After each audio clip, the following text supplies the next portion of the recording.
Assalamualaikum warahmatullahi wabarakatuh. Perkenalkan, nama saya Dameka Saputra dengan NIM 0552326663. Di sini saya akan mengerjakan tugas 1 dari mata kuliah pemrograman berbasis desktop, yaitu membuat suatu program untuk input makanan pada sebuah restoran menggunakan bahasa Java. Baik, berikut untuk pengerjaan selengkapnya. Baik, untuk soalnya sendiri di sini Anda diminta untuk membuat sebuah program Java mengenai aplikasi sederhana di sebuah restoran makanan. Seperti yang tadi saya bilang di pembukaan. Nah, untuk aplikasi ini memiliki beberapa fungsi, yaitu ada input menu restoran, pemesanan, total biaya, dan cetak struk pesanan. Nah, di sini untuk detail soalnya, untuk input menu restoran, program harus memiliki data menu makanan dan minuman beserta harganya. Dan ini dapat disimpan dalam sebuah array. Setiap item menu harus memiliki nama, harga, dan kategori, yaitu makanan dan minuman, dan seterusnya. Nah, untuk di sini yang menariknya pada total biaya di sini ada kondisi di mana ketika biaya keseluruhan mencapai atau melebihi 100.000, maka di sini akan ada diskon 10%, yang mana nanti kita akan menggunakan if dan else pada implementasi kode di Java-nya. Dan yang kedua, di sini ketika ada penawaran beli 1 gratis 1 untuk salah satu kategori minuman, jika total biaya keseluruhan pesanan melebihi 50.000. Nah, jadi dan ini untuk petunjuknya ya. Membuat sebuah kelas menu dan membuat kelas utama yaitu main. Dan di sini ada beberapa syaratnya, yaitu untuk penggunaan struktur perusahaan dalam mengimplementasikan fungsi perhitungan total biaya dan mencetak struktur pesanan, dan usahakan untuk tidak menggunakan struktur pengulangan pada tugas ini. Baik, untuk soalnya, dan selanjutnya saya akan mengerjakan kodenya. Berikut untuk proses pengerjaannya.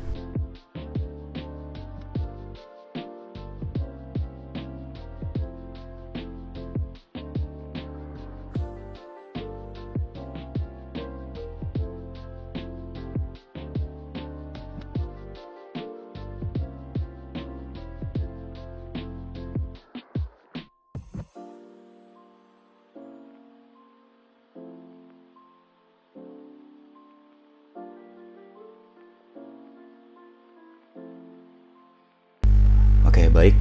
Berikut sudah selesai untuk proses pengerjaan programnya. Nah, untuk penjelasannya, program ini memiliki 4 fitur utama, yaitu menampilkan menu, menerima pesanan, menghitung total biaya, dan mencetak struk. Nah, di sini kita gunakan 2 file, yaitu menu.java sebagai kelas model dan main.java sebagai kelas utama. Oke, mari kita mulai bahas dari menu ya. Pertama, kita buka file menu.java. Kelas ini berfungsi sebagai blueprint atau cetakan untuk setiap item menu di restoran kita. Di sini ada 3 atribut ya, yang semuanya bersifat private, yaitu nama bertipe string, harga bertipe double, lalu ada kategori bertipe string. Nah, di sini saya memilih private agar atribut hanya bisa diakses melalui metode getter sesuai prinsip encapsulation di object oriented programming. Nah, di bawahnya ada konstruktor dengan 3 parameter. Konstruktor ini yang akan kita panggil setiap kali membuat objek menu baru. Misalnya, kita tulis ada new menu nasi padang 2000 seharga 25.000 dan bertipe makanan. Nah, maka di this.nama ini akan diisi nasi goreng dan seterusnya. Lalu kemudian ada 3 getter method, yaitu ada get nama, get harga, dan get kategori.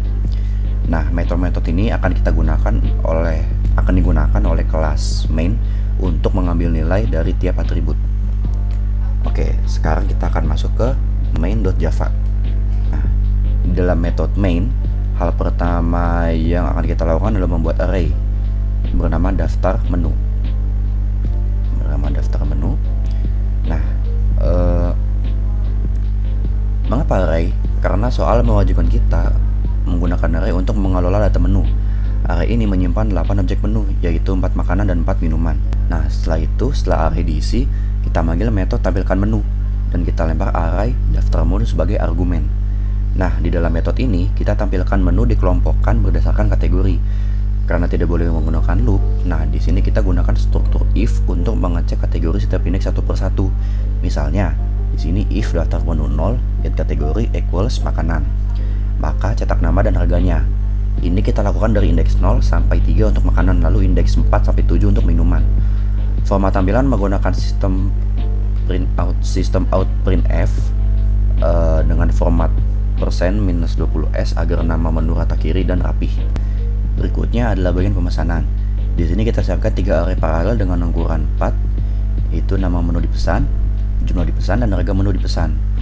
Ketiganya bekerja sama, indeks yang sama merujuk ke menu yang sama. Kita juga punya variabel jumlah item sebagai counter berapa menu yang sudah masuk. Sekarang karena kita tidak boleh memakai loop, proses input ditulis secara eksplisit untuk pesanan 1, 2, 3, dan 4. Nah, masing-masing dimulai membaca input dari scanner. Seperti ini ya. Jika pelanggan mengetik selesai, program berhenti meminta pesanan. Nah, jika tidak, input dipisah berdasarkan tanda sama dengan menggunakan split sama dengan untuk mendapatkan nama dan jumlah. Ini yang di bagian sini ya. Oke. Nah, selanjutnya kita panggil metode cari menu. Metode ini menerima array dan nama yang dicari, lalu mengecek satu persatu dari indeks 0 sampai 7. Lalu menggunakan if else if. Nah, jika cocok, objek menu dikembalikan. Jika tidak ada, dikembalikan 0 dan pesanan dilewati. Struktur ini if bersarang untuk pesanan 1, 2, 3, 4 adalah implementasi tanda loop yang sesuai dengan petunjuk yang diberikan dari tugas. Nah, setelah semua pesanan yang masuk, kemudian diproses di metode hitung dan cetak struk. Nah, di sini terjadi semua perhitungan utama. Pertama, kita hitung subtotal tiap item, harga dikali jumlah menggunakan if untuk mengecek apakah item tersebut ada. Nah, lalu semua subtotal dijumlahkan menjadi total kotor. Di sini ya. Nah, lalu setelah itu kita masuk ke skenario diskon. Nah, di sini diskon. Ini adalah bagian terstruktur keputusan yang paling penting. Nah, untuk yang pertama, yang seperti yang tadi di soal adalah jika total kotor lebih dari 100.000, maka diskon 10% aktif. Nilai diskonnya adalah total kotor dikali 0,10. Nah, yang ada di sini ya. Hasilnya disimpan di variabel diskon 10%. Dan flag ada diskon 10 di set ke true. Ini. Lalu kemudian ada skenario kedua, yaitu jika total kotor lebih dari 50.000, maka buy one get one minuman aktif atau BOGO. Nah, kita cari minuman dengan harga terendah di antara pesanan menggunakan if bertingkat yang ada di sini. Lalu kemudian cek kategori tiap item dan bandingkan harganya. Minuman Trumora itulah yang mendapatkan gratis 1 unit. Nilainya disimpan di nama nilai BOGO minuman yang ada di sini. Oke, jadi urutan perhitungannya adalah tolak kotor dikurangi diskon 10% dulu, baru dikurangi nilai buy one get one. Nah, hasil akhirnya menjadi dasar perhitungan pajak 10%. Pajak ditambah biaya pelayanan 20.000 dan ditambahkan ke total untuk menghasilkan total akhir. Nah, yang ada di sini total akhir. Nah, dan untuk terakhir kita cetak struk pesanan menggunakan sistem out printf untuk format yang rapi. Nah, seperti ini struk pesanan ya. Lalu struk dimulai dengan header nama restoran, lalu daftar item, nama, jumlah, dan subtotal per item yang kita cetak satu persatu dengan if berdasarkan jumlah item. Nah, selanjutnya kita gunakan struktur if lagi untuk memutuskan apakah perlu menampilkan informasi promo. If ada diskon 10, maka cetak nilai diskon 10% yang ada di sini dan total setelah diskon. Nah, atau if ada BOGO atau ada buy one get one, maka cetak nama minuman yang gratis dan nilainya. Nah, di bagian bawah selalu ditampilkan pajak 10% dan biaya pelayanan 20.000 dan total akhir yang harus dibayarkan pelanggan setelah ditambahkan 2 biaya tambahan tersebut yang ada di sini. Ini ya. Biaya pelayanan setelah pajak 10%. Dan untuk terakhir kita akan jalankan dulu programnya melalui beberapa skenario ya. Di sini coba kita run terlebih dahulu. Nah, di sini sudah tampil ya. Dan untuk beberapa error yang tadi ketika saya kerjakan sudah saya perbaiki. Ada beberapa yang saya perbaiki dan saya ganti ya. Nah, di sini tertera selamat datang di restoran Nusantara. Di sini ada makanan, ada nasi padang seharga 25.000, ayam goreng seharga 20.000, mie goreng seharga 18.000 dan gado-gado seharga 15.000 dan berikut beserta minumannya. Nah, di sini kita misalkan untuk harga yang di bawah diskon ya, untuk harga normal saja. Misalkan di sini saya mau memesan gado-gado, ya, gado-gado, jumlahnya 1. Nah, di sini sudah tampil gado-gado 1 ditambahkan, dan saya ingin minum air mineral. Air mineral 1. Nah, di sini air mineral sudah ditambahkan. Ketika kita ketik selesai, nah maka sudah stoknya tampil dengan beserta detail-detail harga makanan dan minumannya serta penambahan pajak 10% biaya pelayanannya seperti yang tertera di terminal ini.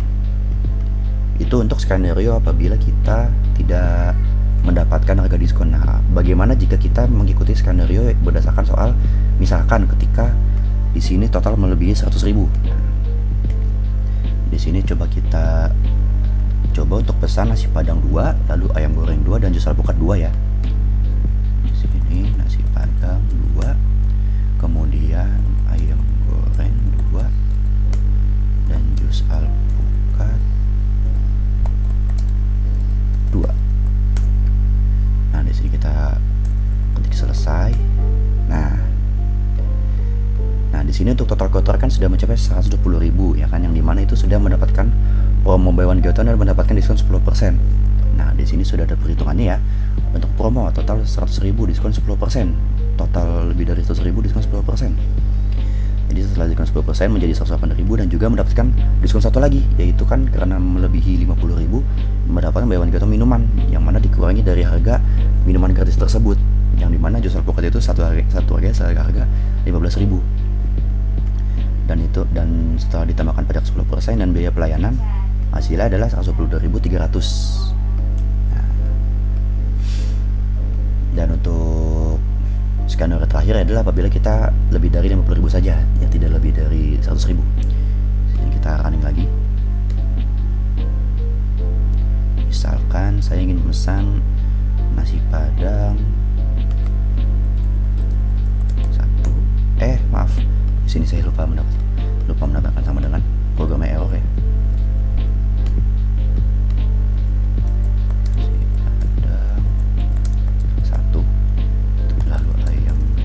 Dan di sini tidak bersifat can sensitif ya.